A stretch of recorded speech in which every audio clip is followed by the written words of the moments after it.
أعوذ بالله من الشيطان الرجيم. بسم الله الرحمن الرحيم. يا أيها الناس كلوا مما في الأرض حلالا طيبا ولا تتبعوا خطوات الشيطان إنه لكم عدو مبين. إنما يأمركم بالسوء والفحشاء وأن تقولوا على الله ما لا تعلمون. صدق اللہ العظیم. ترجمہ: اے لوگو، زمین کی چیزوں میں سے حلال اور پاکیزہ چیزیں کھاؤ اور شیطان کی پیروی نہ کرو، کیونکہ وہ بے شک تمہارا کھلا دشمن ہے. وہ تو تم کو برے کام کا ہی حکم کرے گا اور بے حیائی سے بچو اور جھوٹ اللہ پر نہ لگاؤ کہ وہ باتیں جن کو تم نہیں جانتے. ابھی جن آیت کریمہ کی تلاوت کی گئی ہے یہ سورہ بقرہ کی آیت نمبر 168 اور 169 ہے. اللہ پاک جو ہے ان آیات کریمہ کے اندر بندوں کو عقل حلال کی اہمیت کی جانب جو ہے توجہ دلائی ہے. یعنی اسلام کے اندر حلال رزق کتنی اہمیت کا حامل ہے اور کتنی اس کی عظمت اور فضیلت ہے. اللہ رب العزت نے یہاں پر اس کا تذکرہ فرما کر رزق حلال کی اہمیت کو اور اجاگر کر کے بتلایا ہے. عام طور پر قرآن کریم میں جہاں پر خاص لوگوں کو حکم کرنا ہوتا ہے تو وہاں پر یا ایھا الذین آمنو کے ذریعے خطاب کیا جاتا ہے، لیکن جہاں پر عمومی خطاب کرنا ہوتا ہے تو یا ایھا الناس کلوا مما فی الارض، یا ایھا الناس کے ذریعے سے خطاب کیا جاتا ہے. تو اللہ پاک جو ہے اس آیت کے اندر عقل حلال اور رزق حلال کی جانب جو ہے دعوت دی ہے اور نصیحت فرمائی ہے بندوں کو کہ جو ہے رزق حلال کو استعمال کیا کرو اور رزق حلال کے کھانے کا خوب اہتمام کیا کرو، کیونکہ اللہ تعالیٰ نے ساری زمین جو بنائی ہے وہ زمین پر رہنے والی مخلوق ہی کے لیے جو ہے بنائی ہے، اور اس کے اندر سے پیدا ہونے والے غلے، اناج اور نباتات جتنی بھی چیزیں اللہ تعالیٰ نے پیدا کی ہیں وہ زمین کے اندر اللہ نے جو ہے پیدا کر کے رکھی ہیں. ان میں سے جو چیز اگتا ہے اور ظاہر ہوتا ہے وہ ان چیزوں میں سے اللہ تعالیٰ نے جس کو حلال بتایا ہے اس کو کھاؤ اور جس کو اللہ نے کھانے سے منع فرمایا ہے اس سے بچو، کیونکہ عقل حلال کی جو ہے بہت سارے فوائد ہیں اور اس کے بے شمار برکات بھی ہے. رزق حلال سے آدمی کو خدا تعالیٰ کی بندگی کی توفیق ہوتی ہے، دل میں اللہ کی طرف سے نور پیدا ہوتا ہے، آنکھوں میں حیا کی صفت جو ہے پیدا ہوتی ہے، نیک اولاد اور صالح اولاد جو ہے پیدا ہوتی ہے. یہ رزق حلال کی جو ہے برکات ہے اور اس کے ثمرات ہیں. احادیث میں بھی جو ہے اللہ کے رسول صلی اللہ علیہ وسلم نے امت کو جو ہے مختلف مواقع پر حلال رزق کے حاصل کرنے کی بے شمار فوائد جو ہے ذکر فرمائے ہیں. ایک روایت میں یہ ہے کہ حضرت سہل بن عبداللہ رضی اللہ تعالیٰ عنہ فرماتے ہیں کہ انسان کی نجات 3 چیزوں میں ہی جو ہے منحصر ہے. ایک تو یہ ہے کہ حلال رزق کا کھانا، دوسرے فرائض کا ادا کرنا،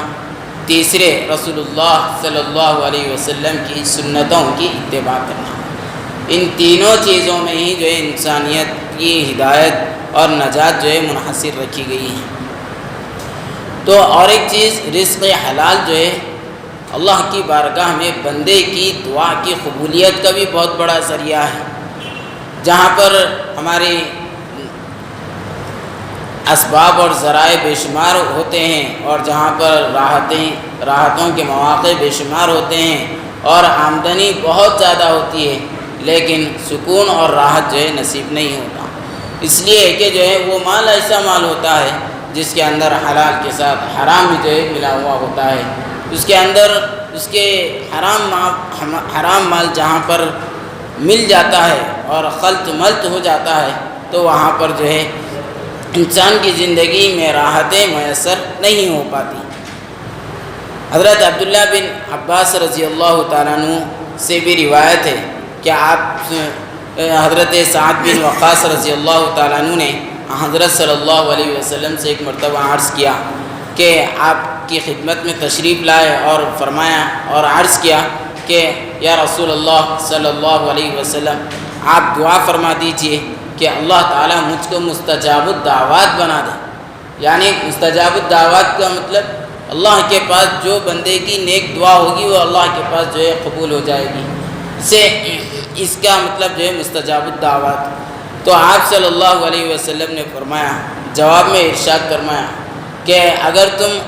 چاہتے ہو کہ اللہ کے پاس تمہاری ہر نیک دعا قبول ہو تو حرام رزق سے بچو اور حلال رزق اور حلال لقمہ کھانے کا اہتمام کرو، اس سے اللہ کی بارگاہ میں تمہاری دعائیں بہت جلد قبول ہونے کا اثر دکھاتی ہیں۔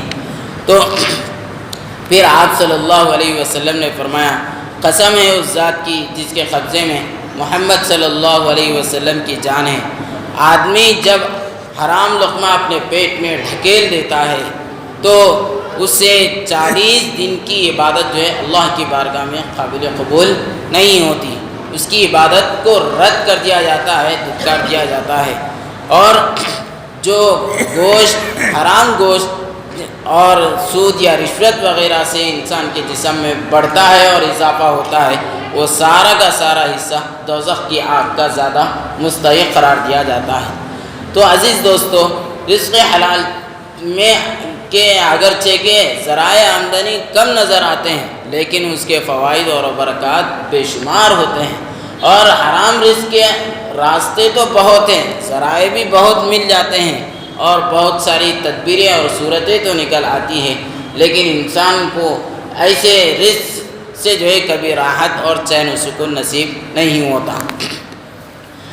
تو رزق حلال کے اندر اللہ پاک نے جو ہے دوسری بات یہ بھی ارشاد فرمائی کہ طیب اور یعنی پاک مال ہو، حلال کے ساتھ ساتھ وہ طیب بھی ہو یعنی پاک ہو۔ پاک کا مطلب اللہ کی ذات خود اتنی بڑی ذات ہے کہ آپ صلی اللہ علیہ وسلم نے ارشاد فرمایا کہ جو ہے اللہ تعالیٰ خود پاک ہے، وہ ہمیشہ پاکی کو جو ہے پسند فرماتا ہے۔ تو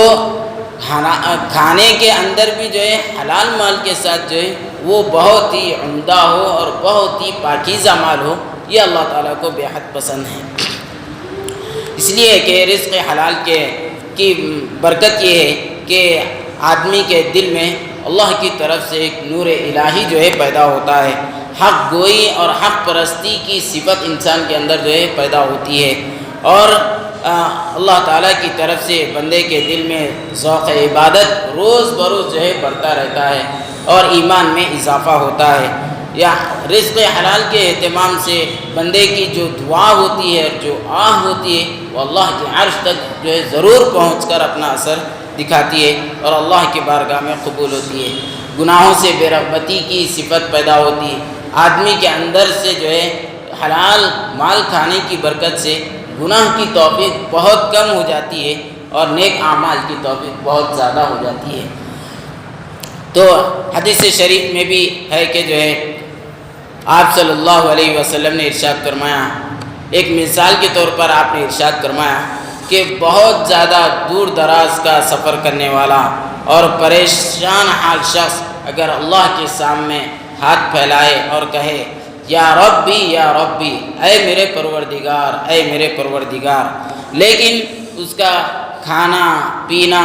اور پہننا یہ سب حرام چیزوں کے ساتھ جو ہے ملا ہوا ہو، تو اللہ پاک جو ہے اس کی دعا کیسے قبول فرمائیں گے؟ جس کا کھانا جو ہے حرام ہے، جس کا پینا جو ہے حرام ہے، جس کا پہننا جو ہے حرام ہے، اس کے کھانے کی ساری چیزیں جو ہے حلال نہیں ہیں بلکہ جو ہے حرام میں ملی ہوئی ہے، تو ایسے بندے کی دعا جو ہے کیوں قبول فرمائی جائے گی؟ کہ اس کی دعا کیسے قبول ہو سکتی ہے؟ واقعات میں جو ہے دلچسپ واقعات کے اندر جو ہے اسلامی تاریخ کے اندر ایک واقعہ یہ بھی لکھا ہوا ہے کہ حضرت عبداللہ بن مبارک رحمۃ اللہ علیہ وقت کے بہت بڑے محدث، فقیہ اور بہت بڑے عالم گزرے ہیں۔ ان کا جب انتقال ہوا تو کسی نے جو ہے خواب میں دیکھا کہ جو ہے ان سے بھی بڑا مقام و مرتبہ کسی ایک لوہار شخص کا بھی جو ہے جنت کے اندر بڑا ہوا ہے۔ تو خواب دیکھنے والے شخص نے جو ہے بزرگ سے دریافت کیا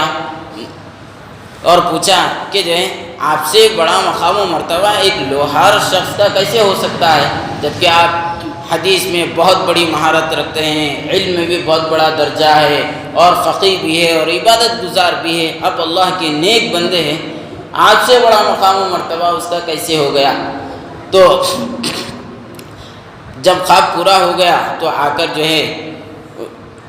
جو لوہار تھا اس کی بیوی سے جو ہے دریافت کیا اور حقیقت حال جاننے کی کوشش کی۔ تو انہوں نے جو ہے ان کے اہلیہ سے جب پوچھا کہ آپ کے شوہر کا مقام و مرتبہ اتنا بلند کیسے ہو گیا، تو انہوں نے کہا کہ وہ دن بھر کچھ نہیں کرتے تھے، وہ عام انسان ہی کی طرح جو ہے عبادت وغیرہ میں وقت گزار کر شام کو گھر پر آ کر جو ہے اپنے معاملات پورے کرتے اور حسب معمول جو ہے زندگی گزارا کرتے تھے، لیکن دو کام وہ بہت ہی اہتمام سے کیا کرتے تھے۔ ایک یہ کہ جو ہے جب بھی حضرت عبداللہ بن مبارک رحمۃ اللہ علیہ کو رات کے آخری پہر میں تہجد کے اندر دیکھتے تو یہ آدمی جو ہے دعا کرتے کہ اگر اللہ تعالیٰ مجھے رزق میں فراخی دے تو میں سارے کام چھوڑ چھاڑ کر اللہ کے بارگاہ میں تہجد پڑھنے کے لیے آمادہ ہو جاتا۔ دوسرے یہ کہ جب بھی شہر کے مسجد کے اندر جو ہے اذان ہو جاتی اور وہ لوہار کے کام پر مصروف رہتے، اگر ہتھوڑے کو اپنے ہاتھ سے اوپر اٹھائے اور اذان ہوئی تو نیچے بھی نہیں رکھتے، اسی حالت میں چھوڑ کر اللہ کے اعلان پر جو ہے فوراً آمادہ ہو جاتے۔ تو اللہ تعالیٰ کو جو ہے یہ دونوں عمل اللہ کو بہت ہی پسند آئے، جس کی بنیاد پر ان کا مقام و مرتبہ ایک محدث، ایک فقیہ، ایک بزرگ عالم دین سے بھی جو ہے اللہ تعالیٰ نے بڑھا کر دکھایا ہے۔ تو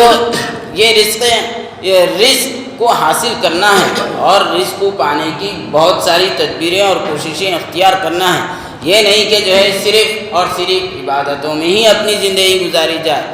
ایک صحیح معنوں کے ساتھ اور حلال رزق کی تلاش کے ساتھ جو ہے اگر بندہ کوشش اور محنت کرے تو یہ بھی جو ہے ایک عبادت سمجھی جائے گی، اور اللہ کے فرائض کے ادا کرنے کا جب تقاضا آ جائے اور اللہ کے احکامات کے تقاضا پورا کرنے کا جب تقاضا آ جائے تو اس وقت اس کے لیے بھی آمادہ ہونا یہ بھی سب سے بڑی افضل عبادت ہے، یعنی کہ اللہ کے حقوق بھی ادا ہوں اور مخلوق کے حقوق بھی جو ہے ادا ہوں، تب جا کر اللہ کے پاس جو ہے بندہ بہت ہی مقبول اور محبوب بندہ ہو جاتا ہے۔ تو اللہ پاک نے جو ہے آیت کے اندر دوسری چیز ارشاد فرمائی کہ وَلَا تَتَّبِعُوا خُطُوَاتِ الشَّيْطَانِ، شیطان کی نقش قدم کی پیروی نہ کرو، یعنی شیطان جو ہے انسان کو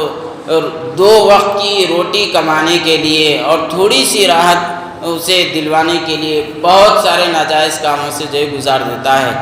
اگر اسے آمدنی اس کی کم ہے تو رشوت کا راستہ دکھا دیتا ہے،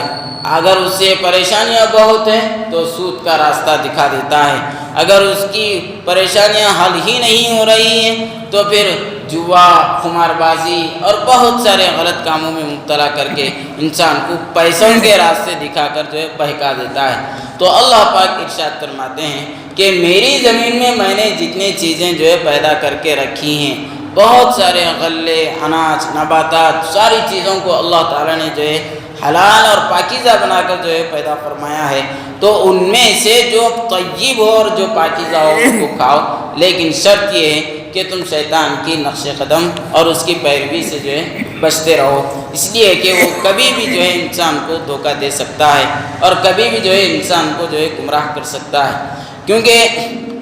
شیطان کے انسان کو گمراہ کرنے کا ایک سب سے بڑا اہم ذریعہ یہ ہے کہ وہ کبھی بھی برائی کی دعوت نہیں دیتا بلکہ اچھائی کی دعوت دیتا ہے۔ اس کی اچھائی کی دعوت دینے میں بھی اس کا برا مقصد ہوتا ہے، اس کے ارادے برے ہوتے ہیں، یعنی مثلا کوئی اچھا نمازی اور متقی پرہیزگار تھا اور جو ہے کسی وقت جو ہے بہت بے نمازی ہو گیا، پھر بعد میں احساس ہوا کہ جو ہے اب تو نماز کا اہتمام کر لے، اتنے دنوں سے تو نے جو ہے اللہ کے احکامات کو بلا بیٹھا تھا، قرآن سے دور ہو گیا تھا، نماز کی پابندی بالکل نہیں تھی، تو یہ ساری چیزیں جو ہے اس کے اچھائی کی دعوت تو دیتا ہے، لیکن جو گزرے ہوئے جو گناہ ہیں اس کی توبہ کی توفیق سے جو ہے محروم کر دیتا ہے۔ تو شیطان کے بہلانے اور بہکانے اور جو ہے پھسلانے کا اس کے تمام تدبیروں میں سے ایک تدبیر یہ بھی ہے کہ جو ہے وہ کبھی بھی پہلے جو ہے برائی کی دعوت نہیں دیتا، پہلے اچھائی کی دعوت دیتا ہے، پھر اس کے بعد جو ہے انسان کو برائی کی طرف لے آتا ہے۔ تو اس لیے اللہ پاک نے جو ہے اس کی صفت یوں بیان فرمائی، اِنَّهُ لَكُمْ عَدُوٌّ مُّبِينٌ، وہ انسانوں کا جو ہے بالکل کھلا دشمن ہے، وہ کبھی جو ہے ہمدردی اور رواداری اور صلہ رحمی کا معاملہ نہیں کرتا۔ اللہ پاک آگے ارشاد فرماتے ہیں، انما یأمرکم بالسوء والفحشاء وان تقولوا علی اللہ ما لا تعلمون، اس کی صفت ہی ہے، اس کا کام ہی یہی ہے کہ وہ برائی کا حکم دیتا ہے اور بے حیائی کے کاموں کا حکم دیتا ہے اور ان باتوں کا حکم دیتا ہے جو انسان جو ہے جانتا نہیں ہے اور انسان کی عقل سے بھی جو ہے بالاتر ہے۔ اللہ پاک سے دعا ہے کہ اللہ تعالی ہمیں روزی روٹی میں خوب برکتیں نصیب فرمائیں اور نفسانی اور شیطانی خواہشات پر عمل پیرا ہونے سے ہماری حفاظت فرمائیں۔